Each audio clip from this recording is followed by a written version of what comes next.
Assalamualaikum warahmatullahi wabarakatuh. Saya Audra nomor urut 6 dari kelas 8I. Saya mau mempresentasikan ujian praktek bahasa Inggris saya yang bertema Back in the New COVID-19 Cluster in India. What are the developments regarding the variant from India? Nadia cited the development regarding the variant from India. Nadia said the government is currently conducting contact tracing of variant from India that was found in Bali. This variant was found in female Indonesian citizen who was in the tourist sector and samples were taken in early April. We are investigating with a number of other close contact cases and some of these contact cases of are foreigners. He said that Indonesian citizens who were infected with COVID-19 were our family cluster. Even so, all members of the family have tested negative for COVID-19. This is a family cluster where we know that her husband and child are positive, but their condition has been declared good, said Nadia. Meanwhile, a new variant from India just arrived from India at the end of April. He said that currently the foreigner was in a stable condition and was being treated at RSP Sulianto Saroso in Jakarta. What is the government response? Epidemiologist Marcelina Payne cited the control of new variant from abroad was to the biggest mistake of the Indonesian government in implementing a short quarantine policy for arrival from abroad. What the Indonesian government had done, according to Marcelina, had violated international protocol because referring to the quarantine.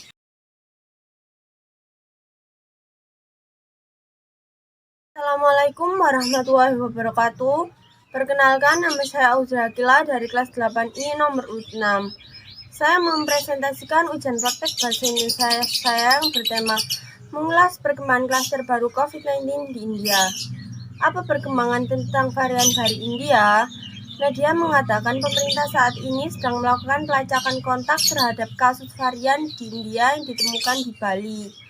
Varian itu ditemukan pada WNI perempuan yang bekerja di sektor pariwisata dan sampelnya diambil pada awal April lalu. Kita sedang teliti kasus kontak erat lainnya cukup banyak dan beberapa kasus kontak ini merupakan WNA. Katanya, ia menyebut WNI yang terinfeksi corona B1617 adalah klaster keluarga. Meski begitu, keluarga anggota keluarga tersebut sudah dinyatakan negatif COVID-19. Ia adalah klaster keluarga di mana kita ketahui suami dan anak beliau positif tapi kondisinya sudah dinyatakan baik. Kata Nadia, sementara itu, varian baru dari India juga terdeteksi dari satu WNA yang baru saja tiba dari India pada akhir April lalu. Ia mengatakan saat ini WNA tersebut dalam kondisi stabil dan sedang dirawat di RSIP Sulianto Saroso di Jakarta. Apa respon pemerintah? Pakar epidemiologi Mas Balina Payne tersebut berdaerahnya varian baru dari luar negeri karena kesalahan terbesar pemerintah Indonesia yang menerapkan kebijakan karantina yang singkat bagi kedatangan dari luar negeri.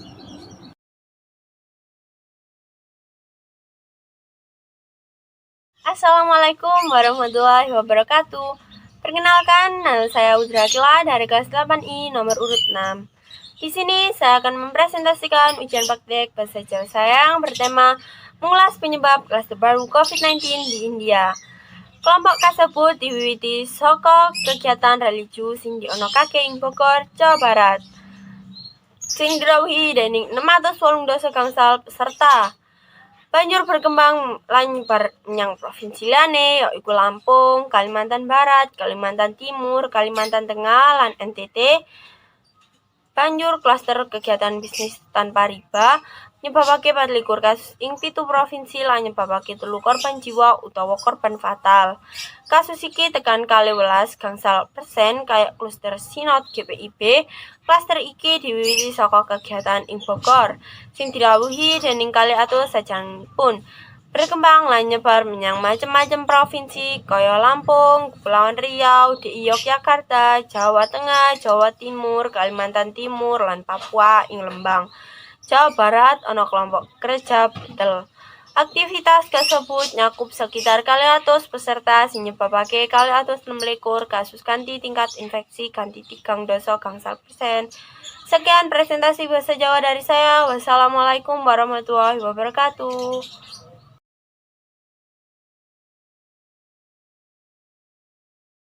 Assalamualaikum warahmatullahi wabarakatuh. Perkenalkan, nama saya Drakla dari kelas 8I nomor urut 6. Saya mau mempresentasikan ujian praktek matematika saya yang bertema membuat diagram pasien COVID-19 varian baru di India. Ini adalah contoh diagram batang saya. Pada tanggal 8 Maret, pasien COVID-19 sudah hampir mencapai 20.000 jiwa. Itu pun masih sama pada tanggal 10 Maret, pasien COVID-19 sudah melebihi 20.000 jiwa. Pasien COVID-19 begitu juga pada hari berikutnya yang setiap hari bertambah, sedikit demi sedikit. Padahal 15 Maret, pasien COVID-19 sempat berkurang. Setelah tanggal 15, pasien COVID-19 masih bertambah terus.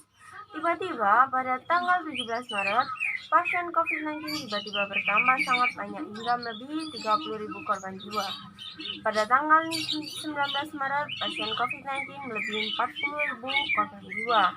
Dan pada saat itu, pasien COVID-19 terus bertambah. Pada tanggal 22 Maret, pasien COVID-19 sudah melebihi 50.000 korban jiwa yang setiap hari terus bertambah. Sekian presentasi matematika dari saya. Wassalamualaikum warahmatullahi wabarakatuh.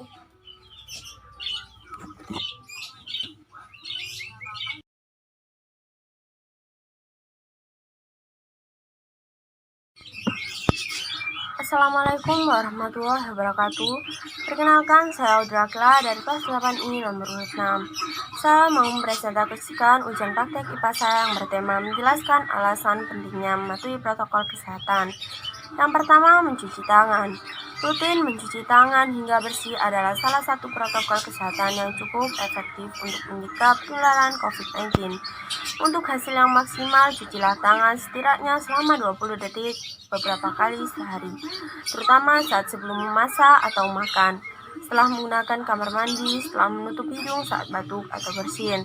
Untuk membunuh virus dan kuman-kuman lainnya, gunakan sabun dan air atau pembersih tangan dengan alkohol setidaknya dengan kadar 60%.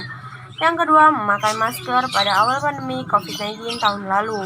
Organisasi Kesehatan Dunia WHO mengatakan bahwa penggunaan masker hanya direkomendasikan untuk orang sakit, bukannya orang sehat. Namun virus corona jenis SARS-CoV-2 benar-benar baru, sehingga protokol kesehatan bisa berubah-ubah seiring bergulirnya waktu. Beberapa waktu selang kebijakan WHO di atas, WHO akhirnya mengeluarkan himbauan agar semua orang, baik yang sehat atau sakit, agar selalu menggunakan masker saat beraktivitas di luar rumah.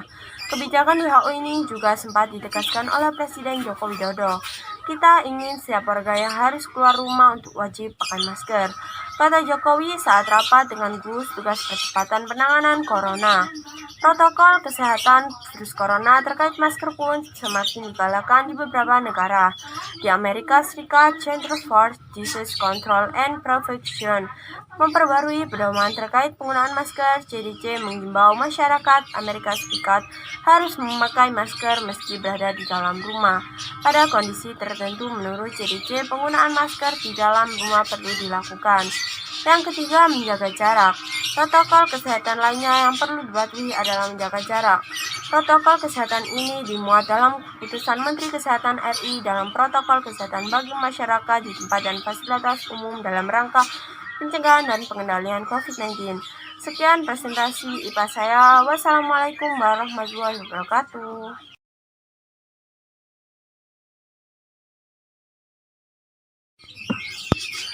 Assalamualaikum warahmatullahi wabarakatuh. Perkenalkan, saya Audrakla dari kelas 8I nomor 6. Saya mau mempresentasikan ujian praktek IPA saya yang bertema menjelaskan alasan pentingnya mematuhi protokol kesehatan. Yang pertama, mencuci tangan. Rutin mencuci tangan hingga bersih adalah salah satu protokol kesehatan yang cukup efektif untuk mencegah penularan COVID-19. Untuk hasil yang maksimal, cucilah tangan setidaknya selama 20 detik beberapa kali sehari, terutama saat sebelum memasak atau makan, setelah menggunakan kamar mandi, setelah menutup hidung saat batuk atau bersin. Untuk membunuh virus dan kuman-kuman lainnya, gunakan sabun dan air atau pembersih tangan dengan alkohol setidaknya dengan kadar 60%. Yang kedua, memakai masker pada awal pandemi COVID-19 tahun lalu. Organisasi Kesehatan Dunia WHO mengatakan bahwa penggunaan masker hanya direkomendasikan untuk orang sakit, bukannya orang sehat. Namun virus corona jenis SARS-CoV-2 benar-benar baru, sehingga protokol kesehatan bisa berubah-ubah seiring bergulirnya waktu. Beberapa waktu selang kebijakan WHO di atas, WHO akhirnya mengeluarkan himbauan agar semua orang, baik yang sehat atau sakit, agar selalu menggunakan masker saat beraktivitas di luar rumah. Kebijakan WHO ini juga sempat ditegaskan oleh Presiden Joko Widodo. Kita ingin setiap warga yang harus keluar rumah untuk wajib pakai masker, kata Jokowi saat rapat dengan gugus tugas percepatan penanganan corona. Protokol kesehatan virus corona terkait masker pun semakin digalakkan di beberapa negara. Di Amerika Serikat, Center for Disease Control and Prevention memperbarui pedoman terkait penggunaan masker. CDC mengimbau masyarakat Amerika Serikat harus memakai masker meski berada di dalam rumah. Pada kondisi tertentu, menurut CDC, penggunaan masker di dalam rumah perlu dilakukan. Yang ketiga, menjaga jarak. Protokol kesehatan lainnya yang perlu dipatuhi adalah menjaga jarak. Protokol kesehatan ini dimuat dalam keputusan Menteri Kesehatan RI dalam protokol kesehatan bagi masyarakat di tempat dan fasilitas umum dalam rangka pencegahan dan pengendalian COVID-19. Sekian presentasi IPA saya. Wassalamualaikum warahmatullahi wabarakatuh.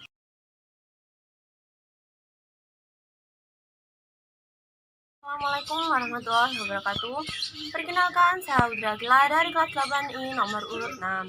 Saya mau mempresentasikan ujian praktek PKN saya yang bertema mengaitkan kebijakan menekan COVID-19 dengan nilai Pancasila dan norma-norma. Sila pertama, ketuhanan yang Maha Esa, mengandung makna adanya keyakinan akan keberadaan Tuhan yang Maha Esa yang telah menciptakan alam semesta beserta isinya. Melalui kejadian pandemi corona ini, kita tersadarkan adanya sebuah relasi antara Tuhan Yang Maha Esa, manusia, dan alam semesta. Apa yang terjadi kini tidak lepas dari kehendak Tuhan Yang Maha Esa dan juga tidak terlepas dari kesalahan relasi manusia dengan alam yang tidak harmonis dan seimbang. Kita sebagai bangsa yang beragama tentunya dalam menyikapi pandemi corona ini perlu dilandasi dengan kecerdasan spiritual dan kecerdasan ekologis. Sila kedua, kemanusiaan yang adil dan beradab, memberikan makna bahwa setiap manusia adalah makhluk yang beradab, yang perlu diakui dan diperlakukan sesuai harkat dan martabatnya. Selaku makhluk ciptaan Tuhan Yang Maha Esa memiliki derajat, hak, dan kewajiban yang sama. Setiap manusia dilengkapi dengan olah pikir, rasa, karsa, dan cipta. Melalui hal itu, manusia membangun budaya, nilai-nilai, dan norma-norma yang dijadikan landasan untuk bersikap dan bertingkah laku di masyarakat. Sekian presentasi PPKN saya. Wassalamualaikum warahmatullahi wabarakatuh.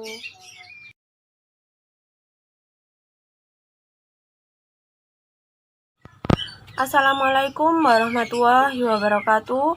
Perkenalkan, saya Udra Gila dari kelas 8I nomor urut 6. Saya mau mempresentasikan ujian praktek PAI saya yang bertema membahas pendapat ulama tentang vaksin COVID-19. Di saat banyak negara mulai mengamankan persediaan, pasokan, dan logistik vaksin COVID-19, status halal vaksin tersebut menjadi bahasan dalam kelompok-kelompok agama. Pada bulan Oktober silam, para diplomat Indonesia dan ulama Muslim datang ke Cina untuk membahas pembelian vaksin COVID-19. Ketika para diplomat berupaya menuntaskan tercapainya kesepakatan untuk memastikan pasokan jutaan dosis untuk warga Indonesia, para ulama punya kekhawatiran berbeda. Apakah vaksin COVID-19 halal dan diizinkan untuk digunakan menurut hukum Islam? Dikutip dari kantor berita AP, saat perusahaan berlomba mengembangkan vaksin COVID-19 dan banyak negara berebut untuk mengamankan pasokan, pertanyaan tentang penggunaan produk mengandung babi yang dilarang oleh beberapa kelompok agama telah menimbulkan kekhawatiran tentang kemungkinan kampanye vaksinasi. Sekian presentasi PAI dari saya. Wassalamualaikum warahmatullahi wabarakatuh.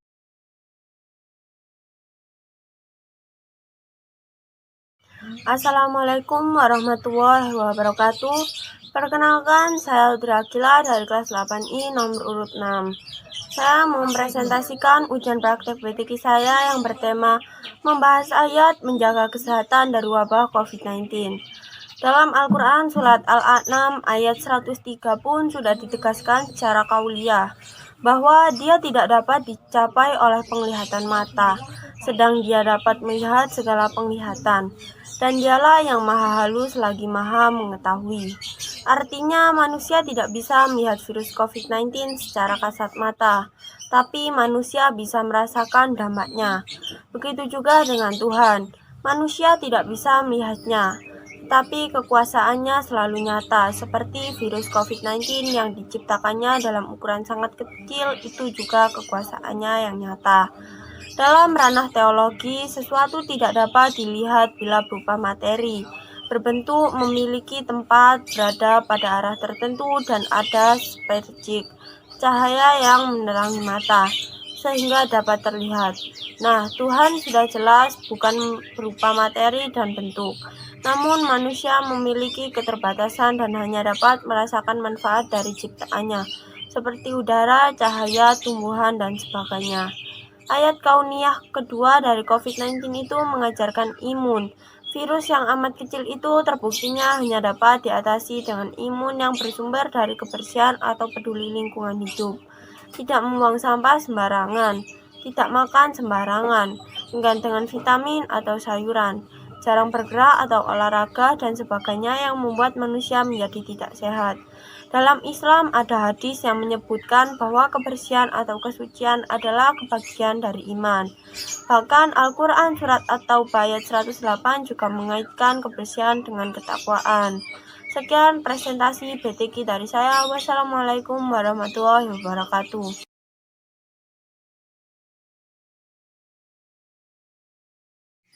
Assalamualaikum warahmatullahi wabarakatuh. Perkenalkan, nama saya Audrey Akila dari kelas 8I nomor urut 6. Saya mau mempresentasikan ujian praktek PJUK saya yang bertema mempraktikkan gerak spesifik olahraga untuk meningkatkan kebugaran agar terhindar dari COVID-19.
Assalamualaikum warahmatullahi wabarakatuh.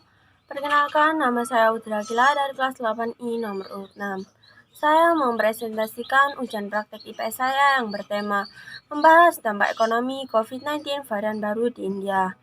COVID-19 merupakan keluarga besar virus yang menyebabkan penyakit, mulai ringan hingga berat, seperti common cold atau pilek, dan penyakit serius seperti MERS dan SARS. Pandemi COVID-19 telah menyebar di seluruh dunia, yang mana banyak negara terserang penyakit ini sampai menghadapi tingkat kematian dan kerugian ekonomi yang cukup tinggi. Pandemi COVID-19 menyebabkan peningkatan angka pengangguran. pandemi COVID-19 memberikan dampak yang signifikan terhadap perekonomian masyarakat. Banyak masyarakat yang mengeluh dan terhenti aktivitasnya karena pandemi COVID-19. Penelitian ini bertujuan mengetahui dampak pandemi COVID-19 pada perekonomian masyarakat desa.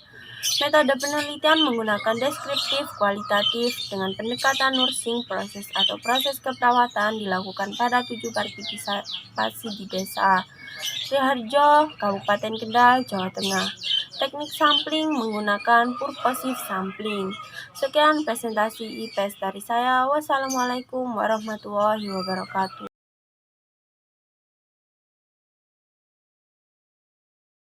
Assalamualaikum warahmatullahi wabarakatuh. Perkenalkan, saya Udra dari kelas 8I nomor urut 6. Saya mau mempresentasikan ujian praktek prakarya saya yang bertema membuat olah minuman kesehatan untuk menambah imunitas tubuh. Minuman untuk menangkal virus corona, salah satunya adalah jahe. Jahe dapat membantu meningkatkan sistem kekebalan tubuh, dapat membantu mengurangi peradangan, yang dapat mengurangi sakit tenggorokan dan penyakit radang sendi. Jahe juga dapat mengurangi sakit kronis dan menurunkan kolesterol pada tubuh. Sekian praktek minuman jahe dari saya. Wassalamualaikum warahmatullahi wabarakatuh.